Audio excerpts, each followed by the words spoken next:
Bonjour à vous et bienvenue dans le 168e épisode de votre podcast Le Buller, le podcast qui va vous donner envie de lire de la bande dessinée.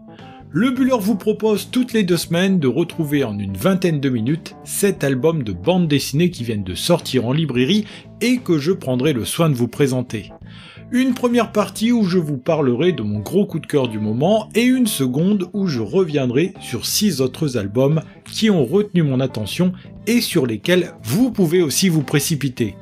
Au sommaire de ce nouvel épisode, je commencerai par vous parler en détail de l'album Bobigny 1972, titre passionnant qui revient sur le combat pour la légalisation de l'IVG, un album que l'on doit à Marie Bardiot-Vaillante pour le scénario, Carole Morel pour le dessin et qui est édité chez Glénat. Dans l'ordre, la seconde partie sera consacrée aux 6 albums suivants, Deux Sœurs, le nouvel album du duo Isabelle Sivan au scénario, Bruno Duhamel au dessin, un titre à retrouver aux éditions Grand Angle. Je parlerai ensuite de l'album Les Dinosaures du Paradis, dont vous devinez déjà de quoi il sera question. C'est un album que l'on doit à l'auteur Mazan ainsi qu'aux éditions Futuropolis. J'aborderai aussi la sortie de l'album 20 décembre, Chronique de l'abolition, que l'on doit au scénario d'Apollo, au dessin d'ETM et que publient les éditions d'Argo.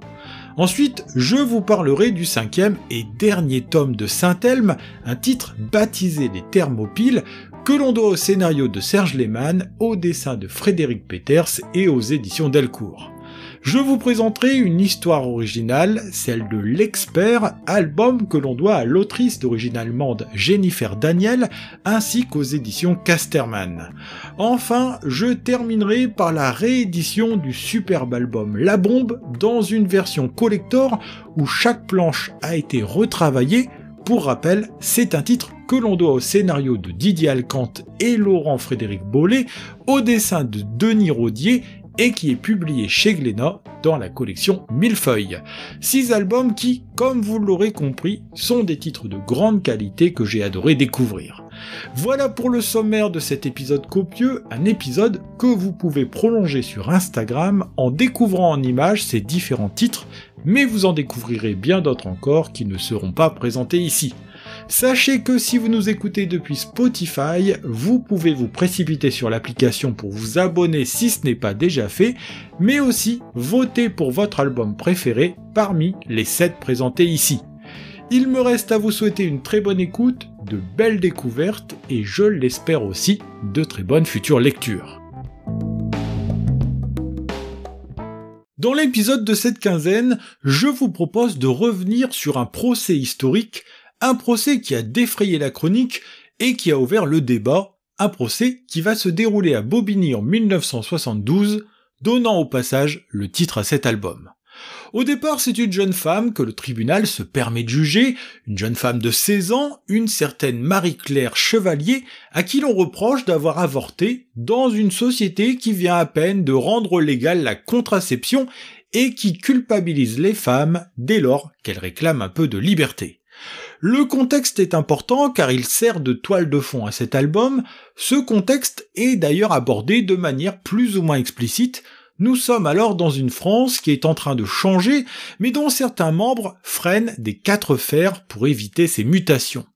Mais revenons-en à Bobigny 1972 et à son scénario que nous devons à Marie Bardiot-Vaillante, elle qui s'intéresse à la chose judiciaire puisqu'elle avait déjà proposé il y a quelques années l'album L'Abolition, un titre qui suit le combat de Robert Badinter pour mettre fin à la peine de mort en France. Avec Bobigny 1972, elle nous fait plonger dans ce procès resté célèbre qui, sous couvert de juger une jeune femme de 16 ans, va devenir le procès de la loi qui interdit aux femmes de disposer de leur propre corps et d'avorter librement en France. Les hommes n'y occupent d'ailleurs pas le beau rôle, à commencer par un certain Daniel, petit voyou de la banlieue parisienne qui, pour échapper à la justice, va dénoncer aux policiers une jeune femme dont il sait qu'elle a eu recours à l'avortement clandestin. Il ouvre l'album, mais on le découvre aussi un peu plus tard dans l'histoire, il est le responsable de l'avortement que va subir Marie-Claire. Quelques mois auparavant, il l'a invitée chez lui à écouter des disques avec ses amis et transformer ce rendez-vous en traquenard avant de violer la jeune fille. Les violences que font subir les hommes aux femmes se matérialisent aussi par cette absence de loi pour encadrer l'avortement en France, une absence de loi surtout préjudiciable aux femmes précaires, car les bourgeoises peuvent se faire avorter à l'étranger, en Angleterre par exemple. Heureusement, dans cette histoire va naître une solidarité féminine, une lutte qui va prendre divers visages, comme la naissance de l'association Choisir, ou encore le fameux manifeste des 343, déjà évoqué dans ce podcast, avec un album sorti en 2020 chez Marabule. Une autre femme va jouer un rôle considérable, une jeune avocate, qui va laisser son nom à la postérité, une certaine Gisèle Halimi, dont le portrait esquissé nous fait comprendre pourquoi c'est un combat qui lui tient tant à cœur. Le scénario qui nous entraîne au tribunal permet, par un effet d'aller et retour dans le temps, de comprendre les tenants et les aboutissants de cette affaire et de découvrir les multiples protagonistes qui seront appelés à la barre. C'est là qu'intervient le dessin de Carole Morel, ce dessin si doux et généreux, tout en virtuosité, pour reprendre les mots de la scénariste, un dessin qui permet non seulement de redécouvrir une histoire forte, mais aussi de passer un très bon moment de lecture. Les pages légèrement jaunies et voilées marquent les moments du passé. Quant à la scène centrale du viol que va subir Marie-Claire, elles sont noires, glaçantes, empreintes de cette émotion que Carole Morel sait si bien rendre. Sous ces crayons apparaissent aussi les grandes figures qui ont défendu la cause des femmes à l'époque, de la journaliste Françoise Giroud, qui rend compte des débats, à l'intellectuelle Simone de Beauvoir, dont la phrase célèbre sur la fragilité du statut de la femme en cas de crise ouvre l'album. C'est d'ailleurs là aussi que ce titre veut en arriver, dans un monde où le droit à l'avortement est remis sans cesse en question, dans des démocraties aussi solides que les États-Unis, il n'est pas inutile à travers cet ouvrage de rappeler la violence que peut représenter pour les femmes l'absence d'une telle législation. De ce point de vue, la bande dessinée sait faire émerger l'émotion chez ses personnages et donc la provoquer chez le lecteur, tout comme elle repose au centre de l'histoire les raisons de la nécessité d'avoir une telle législation. Alors oui, Bobigny 1972 est un titre qu'il faut absolument lire, un album qui s'adresse à toutes les générations, aux femmes comme aux hommes, car le droit à l'IVG concerne tout le monde et sa fragilité demeure plus que préoccupante. Album passionnant, certainement un album militant aussi, Bobigny 1972 est mon gros coup de cœur du moment, un titre paru chez Glénat le 10 janvier dernier, une bande dessinée qui fait 192 pages et que je recommande vivement.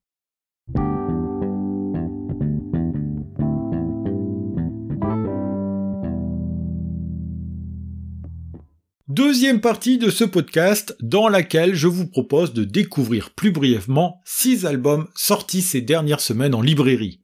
Pour commencer, je vais vous parler de Deux sœurs, à la fois titre de cet album, mais réalité que l'on retrouve aussi tout au long des 72 pages de cette bande dessinée originale que souligne déjà la couverture de l'ouvrage. Dans cette grande bâtisse posée au milieu d'un quartier résidentiel, vivent donc ces deux sœurs, toutes deux célibataires, et chacune de leur côté, car en réalité les deux femmes ne s'apprécient guère comme on le découvre très rapidement. D'ailleurs, on découvre tout aussi rapidement que cette grande maison qu'habitent les deux sœurs est séparée en deux, un mur permettant d'offrir à chacune un espace privatif auquel l'autre n'a pas du tout accès.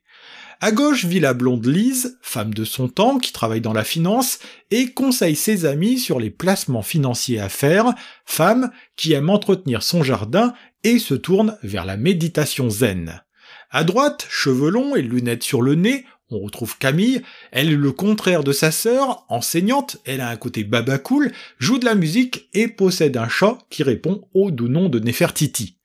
Le décor est planté dès les premières pages, mais ces deux sœurs qui se détestent vont être confrontées à une nouvelle qui va les toucher toutes les deux de la même façon, la vente à venir de cette grande bâtisse où les deux frangines cohabitent mais ne se croisent pas. Cette vente pourrait bien rapprocher les deux, d'autant qu'elles ont un intérêt commun à se mettre d'accord dans cette affaire, mais est-ce que les antagonismes ne sont pas déjà trop profonds pour réconcilier les deux sœurs ? Voilà la question que pose l'album en son centre. C'est ainsi que de page en page, avec un dessin judicieux où la symétrie permet de bien matérialiser cette situation, nous voyons Camille et Lise évoluer avec cette distance qu'elles mettent entre elles, mais que ne symbolise pas ce lieu. Puisque nous parlons du dessin, c'est Bruno Duhamel que l'on retrouve au crayon et au pinceau, un dessin qui fonctionne en miroir et qui donne beaucoup de caractère à cet album, qui fut quand même une petite prouesse technique.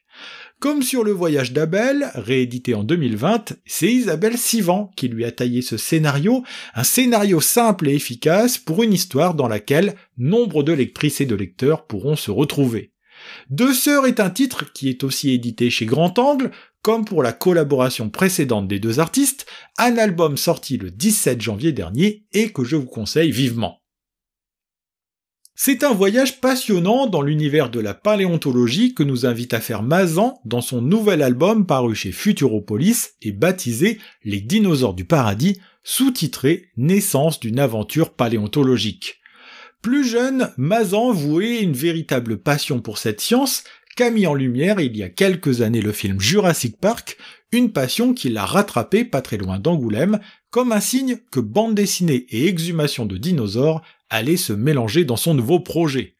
Nous sommes alors en 2010, au moment où Mazan prépare une exposition commune avec Isabelle Detemps et Julien Maffre au musée de la bande dessinée, exposition baptisée Planches et hiéroglyphes, qui met en lumière l'Égypte dans la bande dessinée. À la recherche d'une momie qui viendrait enfoncer le clou de la belle scénographie de cette exposition, il va découvrir qu'au musée d'Angoulême sont conservés de vieux fossiles de dinosaures qui ont été découverts tout près de la cité du 9e art, une découverte qui va entraîner Mazan dans une drôle d'aventure.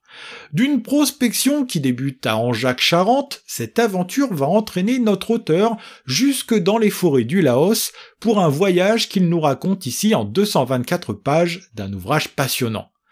Sur le site de prospection, au milieu de bénévoles, Mazan se pique du virus de la fouille de dinosaures et commence à utiliser les instruments sur place pour creuser et tenter d'extraire cette civilisation lointaine qui a laissé des traces en nombre dans ce coin de la France.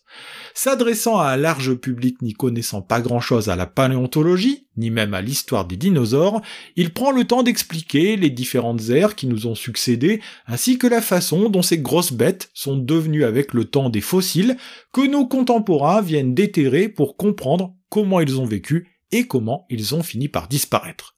C'est ainsi que de fil en aiguille, qu'au gré de ces rencontres et de cette passion qui prend de la place, Mazan va se retrouver convié à participer à une grande fouille qui va durer 1 mois et demi au Laos, aventure racontée dans la deuxième moitié de l'album. Mélangeant ses dessins, pris sur le vif, avec bien des difficultés qui sont racontées ici, avec des photos, il offre au lecteur une véritable immersion, donnant l'impression d'être en compagnie de cette petite bande qui prospecte dans la forêt laotienne.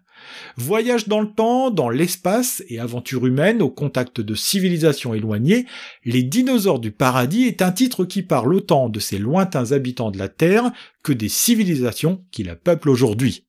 Véritable coup de cœur, à plus forte raison parce que le sujet des dinosaures me passionne aussi, cet album arrivé en librairie le 21 janvier dernier est une lecture aussi indispensable parce qu'on y apprend une multitude de choses que parce qu'elle sait mettre en avant ce qu'il y a de plus intéressant chez l'homme. Quand commence l'album 20 décembre du duo Apollo au scénario et TM au dessin, nous sommes sur l'île Bourbon et l'on découvre cet ancien monde du début du 19e siècle où l'esclavagisme a encore cours sur ce territoire de l'océan Indien. Pour un rien, les esclaves peuvent se faire battre par les gros propriétaires terriens, voire même se faire tuer sans que la justice n'ait à redire quoi que ce soit. Après tout, ils ne valent guère plus qu'un simple meuble. Mais en cette année 1848, les choses s'apprêtent à changer, sans forcément d'ailleurs qu'elles ne règlent tous les problèmes, mais au moins des milliers d'hommes et de femmes qui vont avoir une identité vont pouvoir choisir leur destinée.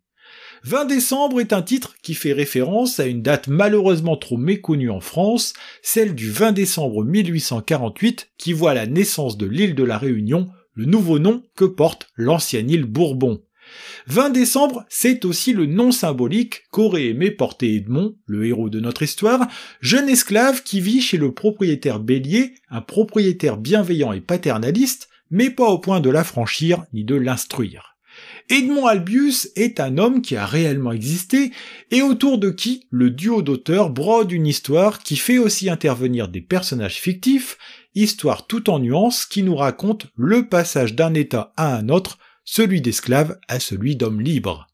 C'est ici tout l'enjeu de cet album, montrer comment s'est faite cette transition sur cette île, dont la fin de l'esclavagisme n'a pas réglé tous les problèmes que pouvaient connaître les anciens esclaves. En suivant Edmond, comme on l'appelle au début puisqu'il n'a pas de nom, on suit celui qui fut à l'origine d'une grande découverte qui allait enrichir les propriétaires terriens qui vont tout faire pour le spolier de cette découverte. Edmond Albius, à peine âgé de 15 ans, allait réussir la pollinisation de la vanille, produit qui fera la richesse de l'île, alors que son inventeur allait mourir dans la pauvreté, non sans avoir fait un crochet par la case prison. 20 décembre, chronique de l'abolition, est un récit passionnant car il permet de donner une place à cette île au sein du grand récit de l'histoire de France. On y découvre même que la bande dessinée était déjà présente à cette époque sur ce territoire. L'histoire que raconte Apollo est portée par le dessin expressif de TM, un dessin agréable qui colle parfaitement à ce récit grand public qui permet de découvrir un pan de l'histoire dans un ouvrage haletant et passionnant à lire. Alors certes, on peut être frustré que certains pans de l'histoire ne soient pas creusés plus en profondeur, mais un dossier en fin d'ouvrage permet d'en apprendre un peu plus à partir des recherches effectuées par le duo au moment du Covid en 2020 à La Réunion. Passionnant de bout en bout, l'ouvrage est disponible en librairie depuis le 5 janvier dernier, un titre que l'on doit aux éditions d'Argo et qui fut une très belle découverte et un gros coup de cœur pour ce qui me concerne. Pour la 5e et malheureusement dernière fois, je vous emmène du côté de la ville thermale de Saint-Elme, là où violence, surnaturel, intérêt privé et histoire de gros sous se mélangent pour donner au final un cocktail explosif. Série captivante que l'on doit au duo Serge Lehmann pour la partie scénario et Frédéric Peters pour le dessin, nous avons donc, avec ce nouveau venu, baptisé les Thermopyles, une conclusion à la hauteur de cette série en 5 tomes. Bien entendu, ne comptez pas sur moi pour déflorer l'intrigue, tout ce que je peux vous dire c'est que l'on y voit plus clair sur cette histoire après avoir refermé cette conclusion, même si le duo entretient toutefois quelques mystères. Pour rappel, nous sommes dans une petite ville thermale envahie par les grenouilles, ville sur laquelle a mis la main la famille Saxe aidée par Grégor Mazur, débarqué sur l'île dans le tome précédent. De l'autre côté, les frères Sangaré sont aussi présents sur Saint-Elme pour mettre la main sur Arnaud Cavalieri en compagnie de Dombre, une traque qui n'a pas été sans dégâts pour Franck Sangaré qui ressemble maintenant à une momie vivante. Sur les 4 premiers tomes, Lehmann et Peters multiplient les intrigues et les personnages qui auront le don de faire vivre cet endroit, bousculer le lecteur et créer une atmosphère étouffante dans cette cité qui pourrait être un havre de paix. Dans le dernier tome, comme on le pressentait, ce sont donc ces deux camps qui vont se faire face dans une scène dantesque qui s'étire sur plusieurs pages et qui permet à Frédéric Peters de faire admirer une dernière fois son sens du cadrage et ses couleurs saturées que le contraste du noir de la nuit met si bien en valeur. Comme sur les tomes précédents, c'est violent, intense, et le duo finit de dévider ses bobines de fil narratif pour le plus grand plaisir du lecteur que je suis, et qui a fini par retomber sur ses pattes à la fin. Saint-Elme est au final une série qui vaut autant pour son scénario touffu, complexe par moments, mais surtout complet, que pour son dessin qui a du caractère, qui fait preuve d'originalité, et qui sert magnifiquement cette histoire à tiroir. Véritable réussite, la série Saint-Elme se laisse donc lire dans son intégralité avec ce 5e tome, un titre sorti en librairie le 24 janvier dernier et qui se déploie sur 88 pages si l'on veut être complet. C'est en ex-Allemagne de l'Ouest, à la fin des années 70, que l'on se transporte maintenant pour le coup de cœur suivant, album qui nous vient d'une jeune autrice allemande, Jennifer Daniel, et que publient les éditions Casterman. Ça s'appelle L'Expert, et l'expert en question s'appelle Monsieur Martin, expert photographe dans un institut médico-légal, homme qui a dépassé la cinquantaine et dont la routine quotidienne bien huilée va s'en trouver bientôt bouleversée. En effet, Monsieur Martin voit passer à longueur d'année sur la table du médecin légiste des corps qu'il photographie afin de faire toute la lumière sur ce qui a bien pu amener ces personnes à finir sur cette même table. Mais par un malheureux concours de circonstances, notre cher monsieur Martin va bientôt se retrouver confronté au corps d'une femme dont la mort ne lui est pas totalement étrangère, comme nous le fait découvrir cette histoire rondement bien menée et passionnante à suivre. Difficile de vous en dire plus sans déflorer l'intrigue, mais le récit commence par nous dépeindre ce quotidien morne et un peu ennuyeux de ce personnage que l'on imagine sans histoire alors que c'est loin d'être le cas. C'est que dans cette Allemagne des années 70, si le régime nazi commence à devenir un souvenir lointain, les hommes comme Monsieur Martin étaient forcément les soldats qui ont servi autrefois sous les ordres d'Hitler. Que ce soit en cauchemar ou dans le dédale de ses pensées, difficile d'oublier pour notre héros cette période de sa vie où la mort était déjà le lot du quotidien, mais une mort qu'il avait potentiellement au bout de son fusil. Dans la capitale ouest-allemande de Bonn, toutes ces problématiques ne sont pas totalement réglées, c'est ainsi que sévit la RAF, mouvement terroriste d'extrême gauche, dont on suit certains de ses membres qui s'apprêtent à faire un coup d'éclat lors d'une réception à la chancellerie. Si les deux actions semblent dissociées, on verra avec le temps qu'elles vont se percuter dans un ouvrage où le dessin à l'esthétique minimaliste et rétro colle parfaitement à l'action qui est racontée dans cette histoire. C'est en partant de photos retrouvées dans les affaires de son grand-père que Jennifer Daniel, graphiste et illustratrice de formation, a imaginé cette aventure enlevée dans cette Allemagne qui s'apprête à connaître des années de plomb que soulignent les couleurs froides de cette bande dessinée. Faisant revivre cette période en 200 pages dans un ouvrage au graphisme singulier, elle nous offre là l'une des bonnes surprises de ce début d'année, un thriller efficace et emballant que je recommande chaudement. Comme toutes les 2 semaines, je conclus cet épisode en donnant de la place à un ouvrage spécial, un titre qui, comme pour moi, se sera peut-être retrouvé au pied du sapin de Noël, car il est sorti en librairie le 22 novembre dernier. Cet album, c'est La Bombe, de retour en rayon dans une magnifique version collector qui, certes, coûte un peu cher, mais vaut véritablement le coup au regard de ses nombreuses nouveautés. Si vous êtes fidèle du podcast Le Buller, vous vous souvenez peut-être que j'avais présenté ce titre en détail dans le 42e épisode de mon podcast, mais cette belle réédition valait le coup que j'en parle une seconde fois. À l'extérieur, le premier changement notable, c'est sa superbe couverture rouge, couleur de la violence s'il en est, sur laquelle se détache en noir cette grosse bombe larguée par un avion et qui se précipite vers le sol. Plus grand de quelques centimètres par la taille, l'album s'enrichit aussi d'une 50aine de pages qui permettent de plonger dans les coulisses de la réalisation de cette magnifique bande dessinée. Voilà pour les détails techniques de l'ouvrage, entrons donc maintenant dans cet album événement pour revenir sur ce qui fait tout l'intérêt du titre, son histoire passionnante. La Bombe propose, à travers une histoire qui tient sur 450 pages environ, de nous raconter l'un des événements majeurs de la Seconde Guerre mondiale, l'invention de la bombe atomique et son largage sur les villes d'Hiroshima et Nagasaki en août 1945. C'est Didier Alcante qui a initié ce projet, lui qui a été marqué dans sa jeunesse par les vestiges de l'ancienne ville d'Hiroshima, ville que rase en quelques secondes cette bombe dont on voit les effets dévastateurs dans une scène saisissante en fin d'album. Pour ce projet, qui a pris 3 à 4 ans de travail en amont, il a collaboré avec Laurent-Frédéric Bollet sur un scénario touffu qui parle des hommes, des événements et de la façon avec laquelle cette bombe aura été mise au point. Nous entraînant des mines d'uranium du Katanga jusque dans les villes japonaises ravagées par cette bombe, on suit de l'intérieur cette invention qui aura changé la face du monde au XXe siècle.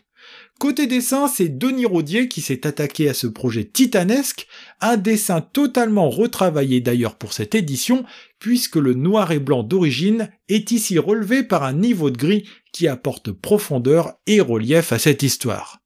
Déjà sublime dans sa version originale, cette nouvelle version de la bombe continue donc de s'enrichir tant dans son contenu que dans son dessin pour apporter au final un album incontournable qui sera du plus bel effet rangé dans une BD Tech.